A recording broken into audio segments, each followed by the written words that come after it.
Assalamualaikum warahmatullahi wabarakatuh. Kami dari kelompok 5 akan menjelaskan tentang materi public speaking. Kelompok kami yang beranggotakan Navita Maulana Ar-Rahma NPM 052, Andi Nurdin NPM 059, Tajmadi Muazib NPM 066, Farel Bramantiah NPM 067. Apa saja sih yang akan kita pelajari pada materi kali ini? Yang pertama yaitu apa yang dimaksud dengan public speaking, kapan public speaking ditemukan, siapa yang menemukan public speaking, mengapa public speaking sangat penting, di mana kita bisa melakukan public speaking, dan bagaimana cara melakukan public speaking yang baik. Yang pertama yaitu apa yang dimaksud dengan public speaking.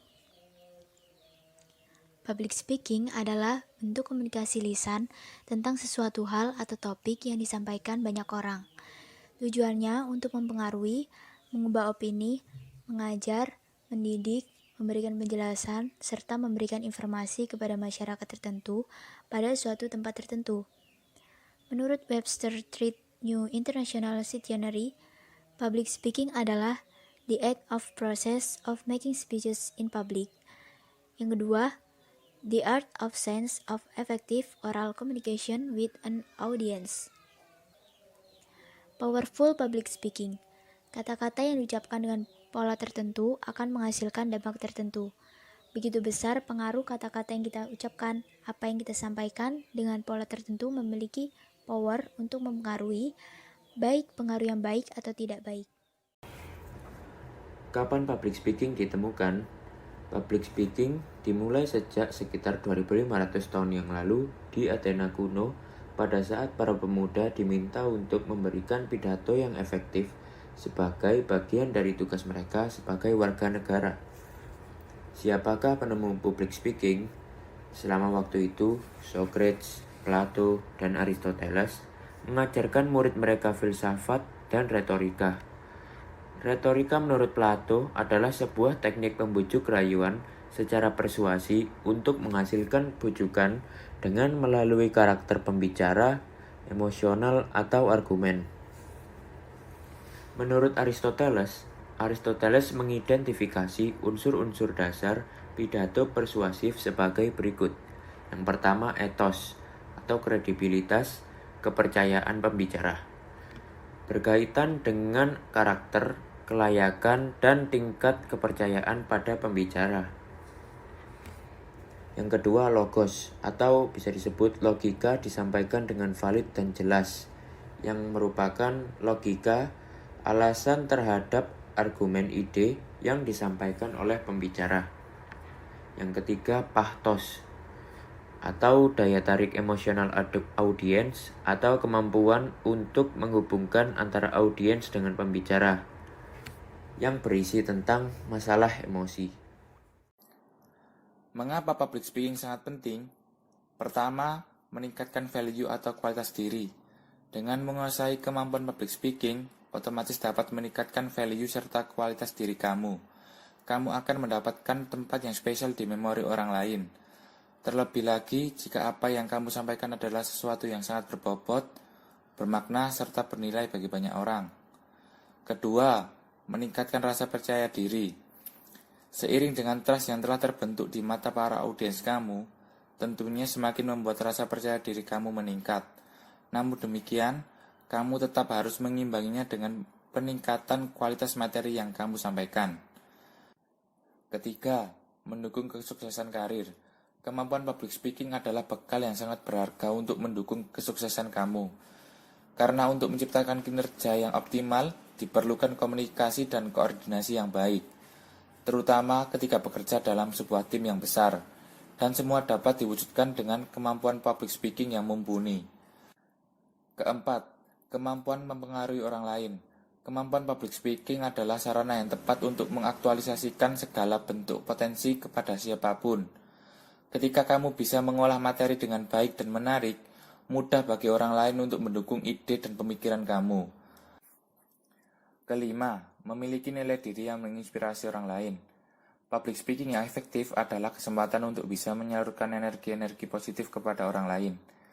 Dengan hidup di antara orang-orang yang positif, tentu akan menjaga hidup kamu tetap baik.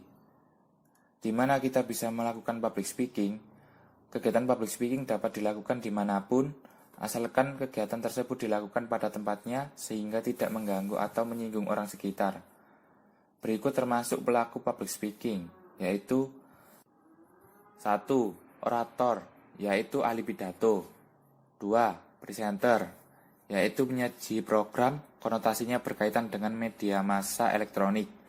3. Motivator atau instruktur, yaitu figur yang diyakini dapat memberikan motivasi kepada khalayak. Bagaimana cara melakukan public speaking yang baik? Yang pertama yaitu mampu mengendalikan rasa takut dan menyampaikan informasi secara confidence.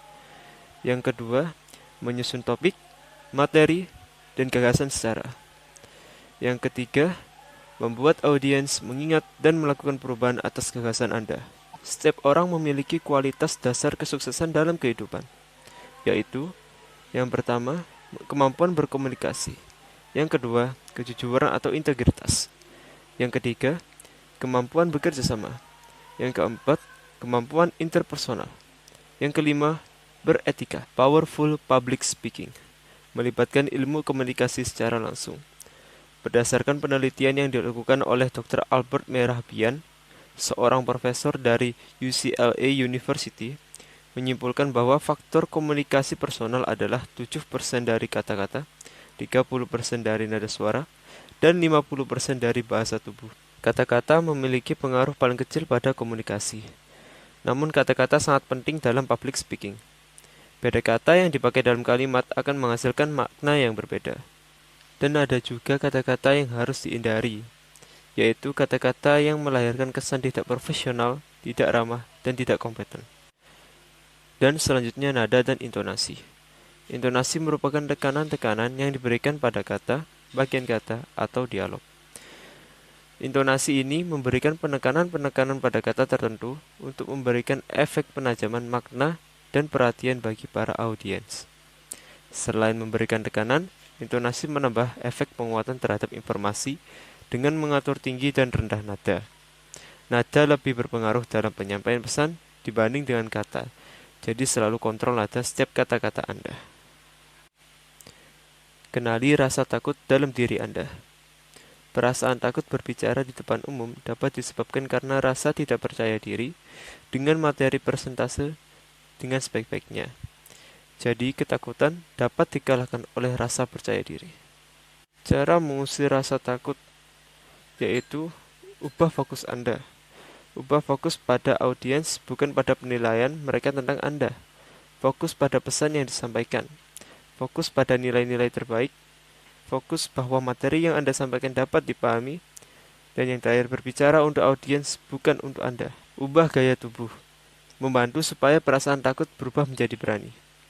Relax, yaitu mengendalikan rasa takut dengan mengatur pernafasan kita. Prepare and practice, persiapan dan pelatihan sebelum presentasi dapat meningkatkan rasa percaya diri dan juga dapat mengontrol rasa takut. Sekian dari kelompok kami. Maaf jika ada salah kata. Kami ucapkan terima kasih. Assalamualaikum warahmatullahi wabarakatuh.